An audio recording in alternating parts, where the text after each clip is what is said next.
दोस्तों, एक गुरु जो कि आयुर्वेद के बहुत बड़े ज्ञाता थे, वह अपने शिष्य को उपदेश देते हुए पूछते हैं कि बच्चों, क्या आपको पता है कि हमें हमारे शरीर में जमी गंदगी को बाहर निकालना कितना जरूरी है। आज हम इसी बारे में चर्चा करेंगे कि अधिकांश लोग तो अपने शरीर को अंदर से साफ ही नहीं करते। तो आज इसी के बारे में महत्वपूर्ण शिक्षाएं मैं आप सभी को देने वाला हूं। यदि आप स्वस्थ रहना चाहते हैं, बिना रोगों के जीवन जीना चाहते हैं, तो आपको अपने शरीर की अंदर से साफ करना बेहद जरूरी हो जाता है। फिर एक शिष्य वहां से उठकर गुरुदेव से पूछता है कि गुरुजी, आप हमें शरीर को साफ रखने के लिए क्या क्या वह प्रक्रिया है, क्या वह नियम है, वह बताइए। और शरीर को अंदर से साफ रखने से इनके क्या क्या फायदे हैं और ना रखने पर क्या क्या नुकसान हो सकते हैं, किन किन बीमारियों का हमें सामना करना पड़ सकता है, वह भी आप हमें विस्तार में कृपया बताएं। शिष्य के प्रश्नों को सुनकर गुरुदेव हल्के से मुस्कुराते हैं और कहते हैं कि बच्चों, सबसे पहले तो आपको यह समझना है आपके शरीर में गंदगी जमती कैसे है और इसके वजह से अनेकों रोग लग सकते हैं। तो कौन कौन सी बीमारियां हो सकती हैं उसके बारे में हम जानेंगे।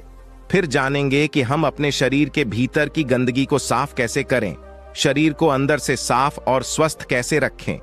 तो सबसे पहले तो यह जानना जरूरी है, जब आप कुछ खाते हैं तो उसका बॉडी में जाके होता क्या है। तो वह खाना आपके पेट में जाता है, जहां पे वह टूटता है, फिर आपकी आंतों में जाता है, फिर आखिर में वह वेस्ट बनकर शरीर के बाहर निकल आता है। तो यहां पर समझने की बात यह है कि आपको क्या लगता है कि हर खाने को इस प्रक्रिया से गुजरने में सेम समय लगता है? तो इसका जवाब है नहीं। फलों को गुजरने में लगते हैं लगभग 3 घंटे, 1 घंटा आपकी पेट में, 1 घंटा स्मॉल इंटेस्टाइन में और 1 घंटा लार्ज इंटेस्टाइन में, और वहीं पर सब्जियों को लगते हैं लगभग 6 घंटे। क्या आप जानते हैं कि अनाज जैसे कि रोटी, चावल, दालों आदि को कितना टाइम लगता है? लगभग इस प्रोसेस में 18 घंटे लग जाते हैं। इसे पचने में, शरीर से बाहर निकलने में 18 घंटे लग जाते हैं। लेकिन यहां पर आपको समझना यह है कि जिस खाने में पानी जितना कम होता है, उसको शरीर से बाहर निकलने में उतना ही ज्यादा समय लगता है। अब अन्न को पाचन होने में लगते हैं 18 घंटे, लेकिन हम में से अधिकांश लोग तो दिन में 3-3 बार, 4-4 बार अन्न खा रहे हैं।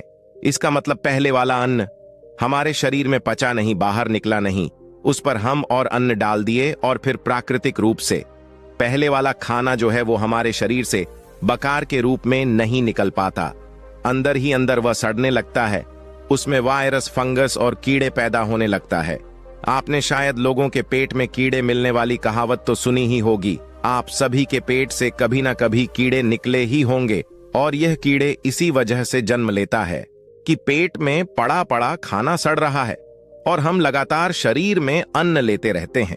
इसी की वजह से जब हमारे शरीर में अपचन होती है, कीड़े काटते हैं, तब हम की मारने वाला वो दवाई ले लेते हैं, वो चाली की टैबलेट ले लेते हैं, जिससे पेट के सारे कीड़े बाहर आ जाएं। ऐसा करते हैं।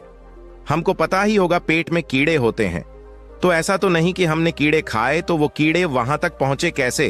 तो दरअसल वहां पर सड़ रहे ना पचे खाने के कारण पैदा होते हैं। तो आप जो खाते हैं आप वही होते हैं। क्या पता जो बर्गर आपने 1 साल पहले खाए हैं या 6 महीने पहले खाए हैं, वो आपके पेट में अब अभी भी पड़ा पड़ा सड़ रहे हो। वह खाने जैसे ब्रेड, चीज, नमकीन, स्नैक्स, बिस्किट्स, चाय, चाउमीन, मोमो, कॉफी, या फिर वह हर चीज जो हमें प्रकृति से सीधा सीधा नहीं मिलती, उसे बचाना, बाहर निकालना बॉडी के लिए बहुत मुश्किल होता है। वह हमारे इंटेस्टाइन की दीवारों पर, वह हमारी आंतों की दीवारों पर चिपक जाता है और एक मोटी परत बना लेता है। भीतर से हमारी आंत कुछ इस प्रकार की दिखती हैं। उसमें लाख छोटे छोटे उंगलियों जैसे उभार होते हैं, जिसे हम भिलाए कहते हैं। इन आंतों पर जो भी लगा होता है, उनको यह भिलाए सोच लेता है और हमारे खून में भेज देते हैं, और खून के जरिए वह हमारे शरीर के हर अंग में पहुंच जाता है। अब अगर आंतों की दीवार में गंदगी की जमी होगी, तो जाहिर सी बात है कि लाए उस गंदगी को ही सोख। फिर ये गंदगी की अवशोषित होकर खून में मिलकर शरीर के अलग अलग अंगों में पहुंच के उन अंग के काम को डिस्टर्ब करती है, और उसी को हम कह देते हैं बीमारी। अगर ये गंदगी हमारे स्किन में जम जाती है, अगर ये गंदगी की हमारी त्वचा में जम जाती है, तो हम उसे कह देते हैं मुहासे, एक्जिमा, सोरायसिस, पिंपल, दाग, धब्बे, खुजली। अगर ये स्टोन बनकर किडनी या ब्लैडर में जम जाती है, तो हम इसे कह देते हैं पत्थरी। ऐसे ही मोटापा, अगर आपको वजन कम करना है तो आपको पहले तो अपने अंदर से गंदगी की को निकालना होगा। अगर ये गंदगी की खून को भारी कर देती है और हृदय को पंप करने में दिक्कत देती है, ज्यादा बल लगाना पड़ता है, तो हम इसे कह देते हैं हाई ब्लड प्रेशर। अगर ये ओवरीज में गांठ या सिस्ट बनकर जम जाती है तो हम इसे कह देते हैं पीसीओडी, मेंस्ट्रुअल डिसऑर्डर। अगर ये इंटेस्टाइन में जम जाता है तो हम इसे कह देते हैं कब्ज। कब्ज सभी बीमारियों की जड़ है। अगर यह हमारे श्वास नली में जम जाती है तब हम इसे कह देते हैं अस्थमा।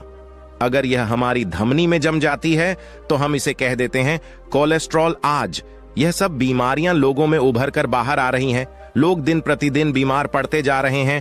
यह खतरनाक बीमारी बनकर बाहर आ सकती है, जैसे कि ट्यूमर या कैंसर सेल, और यह सब इसी के वजह से देखने को मिलते हैं। तो जब आप अपने शरीर के अंदर से गंदक बाहर निकालेंगे तो यह सभी बीमारियां, यह सभी लक्षण अपने आप ठीक हो जाएंगे, क्योंकि जो शरीर अंदर से साफ है उसमें कोई बीमारी हो ही नहीं सकती। हमारी यह मानव शरीर प्रकृति के एक बहुत बड़ा उपहार है। थोड़ी दिनों बाद हम इस प्रकृति में ही मर कर मिल जाएंगे, लेकिन जितने वक्त के लिए हम इस धरती पर है, स्वस्थ जीवन जीना यह हमारे उत्तरदायित्व है। यह हमारी जिम्मेवारी है कि हम स्वस्थ रहे, निरोग रहे, रिष्ट पृष्ठ रहे, कि हमें कोई रोग ना लगे। यह हमारी मां प्रकृति के प्रति उत्तरदायित्व है, हमारी खुद की जिम्मेवारी है। तो जब तक के लिए यह हमारा शरीर है, हमारा कर्तव्य बनता है कि हम इसे साफ रखें, बहुत सारे स्वस्थ और क्षमता के साथ। मान लीजिए एक गाड़ी है जो पेट्रोल से चलती है, तो उसमें आप अगर डीजल डाल देंगे तो क्या चलेगी? तो अगर उसे आपको चलाना है तो पहले उसमें से आपको डीजल निकालना पड़ेगा और फिर पेट्रोल डालना होगा। ठीक इसी प्रकार आपके शरीर के साथ भी है। हमारा शरीर बनी जो थी साग सब्जी फल फूल, प्रकृति से आने वाले सीधे सीधे वस्तुओं पर, प्रकृति से आने वाली सीधे सीधे चीजों पर, प्रकृति से आने वाली सीधे सीधे खाद्य पदार्थों पर। लेकिन हम क्या खा रहे हैं?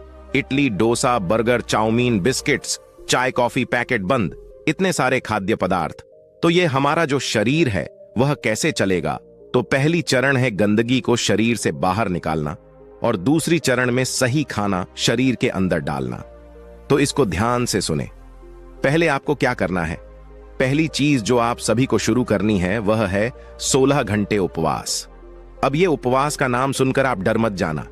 ये उतना भी मुश्किल नहीं है। जो शक्ति आपके अंदर से गंदगी की टॉक्सिन को निकालेगी, आपकी बीमारी ठीक करेगी, वजन को कम करेगी, वह शक्तियां आपके शरीर के अंदर ही बैठी है, ना कि किसी दवाई बोतल या इंजेक्शन में।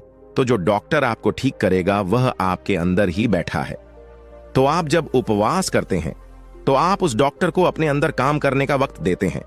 और इसका प्रमाण है, जब आपकी हड्डी टूटती है तब इसका प्लास्टर लगता है, उसको एक जगह स्थिर रखने के लिए, उसे आराम देने के लिए। थोड़ी दिन बाद आपके वह हड्डी खुद ब खुद जुड़ जाती है। ऐसा तो नहीं कि उस प्लास्टर में कोई दवाई है। तो वह कौन सी शक्ति है जो इस हड्डी को जोड़ती है? वह है आपकी प्राण शक्ति, यानी कि आपकी हीलिंग पावर, या फिर आप इसे इम्यूनिटी पावर बोल सकते हो। तो यह प्राण शक्ति बहुत शक्तिशाली है। आप ही सोचो, अगर यह आपकी हड्डी को जोड़ सकती है तो क्या यह आपके शरीर में बने पथरी या शिस्ट को नहीं तोड़ सकती है? क्या यह अंदर जमी गंदगी नहीं निकाल सकती है? क्या यह diabetes, arthritis, blood pressure, cancer आदि को ठीक नहीं कर सकती? तो इसका जवाब है जरूर कर सकती है, क्योंकि प्राण शक्ति को पता नहीं होता है कि कौन सा बीमारी है।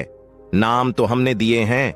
जब हमारे प्राण शक्ति अपना इलाज करना शुरू करती है तो वह शरीर के हर एक बीमारी को ठीक कर देती है, सब कुछ ठीक कर सकती है, चाहे फिर वह बीमारी कहीं भी हो और कितनी भी पुरानी क्यों ना हो, उसे यह प्राण शक्ति ठीक कर देती है। अब आइए प्राण शक्ति का काम करने का तरीका जानते हैं।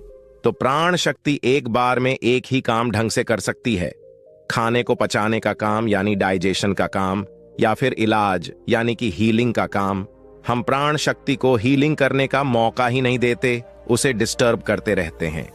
पता है कैसे? हमेशा खाते रहने से जैसे ही हम कुछ खाते हैं, प्राण शक्ति हीलिंग का काम रोक देती है और डाइजेशन का काम शुरू कर देती है।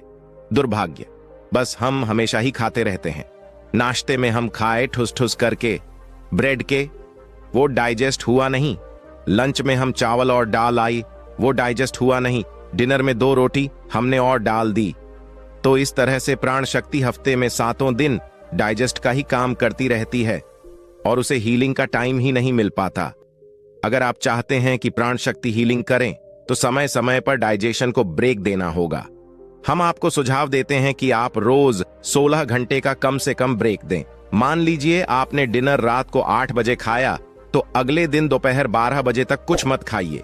12 बजे आप अपने दिन का पहला सॉलिड भोजन लीजिए। तो आप दिन में इस प्रकार 16 घंटे उपवास कर रहे हैं और 8 घंटे के अंदर अंदर खा रहे हैं, तो इसको कहते हैं 16 घंटे का उपवास। तो दोपहर 12 बजे से पहले आप जूस ले सकते हैं। आप पानी, नारियल पानी या कोई भी सब्जी का जूस ले सकते हैं, लेकिन फ्रूट जूस, चाय, कॉफी या दूध बिल्कुल नहीं लेना है। अब यह सुनने में जितना मुश्किल लगता है उतना है नहीं, क्योंकि 16 में से ज्यादातर समय तो आप सो ही रहे होंगे। आजकल हमें फास्टिंग के नाम से ही कुछ अजीब ख्याल आने लगते हैं। हम सोचते हैं, अरे भाई इतना भूखा रहेंगे तो बीमार ही पड़ जाएंगे, लेकिन ऐसा नहीं है।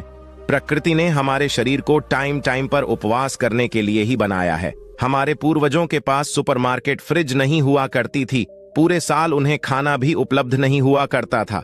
इस दौरान कभी कभी उन्हें खाने को कुछ भी नहीं मिलता था और वह बिना खाए रहते थे, क्योंकि हमारा शरीर समय समय में फास्टिंग के लिए अनुकूल है, उपवास के लिए उचित है। असमंजस तो यह है कि हम दिन में दिन भर खाते ही रहते हैं।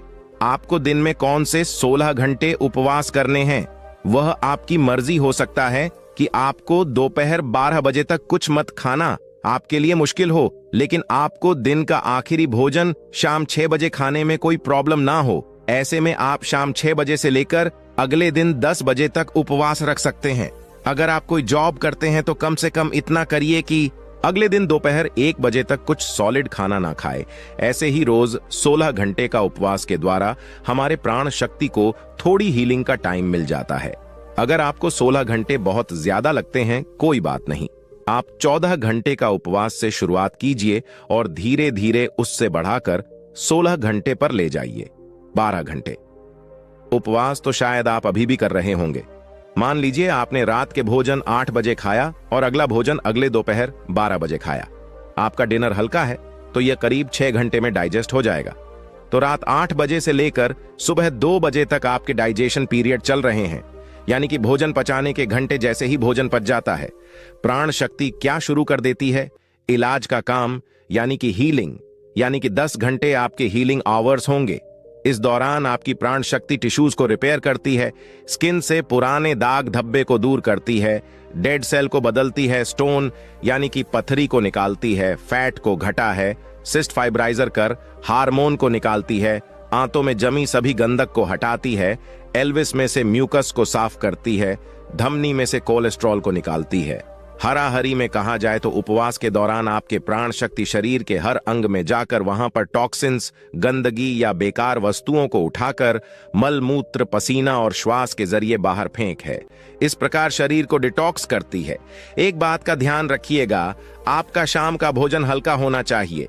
हमारा सुझाव में यही है कि आप रात को सैलेड या सूप खाएं, जो कि आसानी से पच जाए। अगर आप कुछ भारी भरकम खाते हैं, भारी अनाज ले लेते हैं, जिससे कि रोटी, चावल या दाल, तो उसको बचने में अधिक समय लग जाएगा और जो हमारे अंदर है प्राण शक्ति, उसको हीलिंग आवर्स नहीं मिलेंगे, शरीर को इलाज करने के समय नहीं मिलेंगे। हम आपको यह भोजन नियम सुझाव करते हैं। सुबह उठने के थोड़ी देर बाद जूस लीजिए, जैसे कि नारियल पानी या सबसे अच्छा सफेद पेठे का जूस। ये नहीं हो तो किसी सब्जी का जूस पी लें। फिर 2 घंटे के बाद नाश्ते में एक बड़ी प्लेट में किसी भी मौसम के फल लीजिए। फिर लंच में, दोपहर के खाना में आप अन्न ले सकते, किसी भी सब्जी या सात्विक रोटी ले सकते हैं। ध्यान रखें, अन्न कम से कम लेना है और सब्जी ज्यादा। और डिनर में आप शाम के भोजन में आप सात्विक सलाद या सात्विक जूस ले लीजिए। बीच में भूख लगे तो नारियल पानी या फिर कच्चे नारियल की कीड़ी लें। और साथ ही साथ एक बात का ध्यान रखना, कभी अधिक भोजन नहीं लेना, ओवरईटिंग नहीं। ठीक है, ये मत सोचिए कि मैं तो हेल्दी खा रहा हूं तो कितना भी खा सकता हूं। खाना खाकर उठने से पहले पेट में थोड़ी जगह खाली हमेशा रखना। आपकी बीमारी कितनी जल्दी ठीक होती है, यह इस पर निर्भर करता है कि आप बॉडी को कितने हीलिंग आवर्स देते हो। अगर आप रोज 16 घंटे उपवास कर रहे हैं तो इस हिसाब से हफ्ते में आपने दे दिए 112 घंटे, 1 महीने में आपने करीब दे दिया 450 हीलिंग आवर्स, 3 महीने में 1500 हीलिंग आवर्स और 1500 हीलिंग आवर्स में सभी बीमारियां, diabetes, cholesterol, PCOD, stone, high blood pressure आदि सभी जड़ से ठीक हो सकती है। अगर आपकी एज कम है तो इससे भी ज्यादा कम समय लगेगा। बस बैलेंस डाइट को, सात्विक भोजन को पालन करना मत भूलिए। उपवास भी उतनी ही जरूरी है जितना कि खाना खाना जरूरी है। और आपको जानकर हैरानी होगा, ये एकदम चौंकाने वाला बात है। और आपको जानकर हैरानी होगा, ये एकदम चौंका देने वाला चीज है कि हमें दुनिया के हर धर्म में उपवास करना सिखाते हैं, चाहे वो एकादशी हो, रोजा हो या गुड फ्राइडे हो। और यहाँ तक कि आयुर्वेद में भी लिखा है उपवास के नियमों को पालन करना चाहिए। जब आपको दोपहर तक खाने के बारे में नहीं सोचना पड़ता है तो आप पहले से ज्यादा कार्यशील होते, प्रोडक्टिव होते हैं। आप दिन में पहले से ज्यादा काम निकाल पाते हैं क्योंकि आपको हर समय खाने के बारे में नहीं सोचना पड़ता है। और आखिर में गुरु कहते हैं कि अब आप तो समझ ही गए होंगे कि हमारे शरीर को साफ करने के लिए अपनी गंदगी को बाहर निकालना कितना जरूरी है। और यह शिक्षाएं घर घर में पहुंचने चाहिए। लोग जागृत होंगे तभी स्वस्थ रहेंगे। तो दोस्तों, उम्मीद करता हूं आपको इस कहानी से जरूर बहुत कुछ सीखने को मिला होगा। ये कहानी आपको कैसी लगी हमें कमेंट बॉक्स में कमेंट करके जरूर बताएं। और इस वीडियो को लाइक भी जरूर करें और साथ ही इस वीडियो को अपने दोस्तों के साथ जरूर शेयर करें ताकि उन्हें भी इस कहानी से कुछ सीखने को मिल सके। ऐसी ही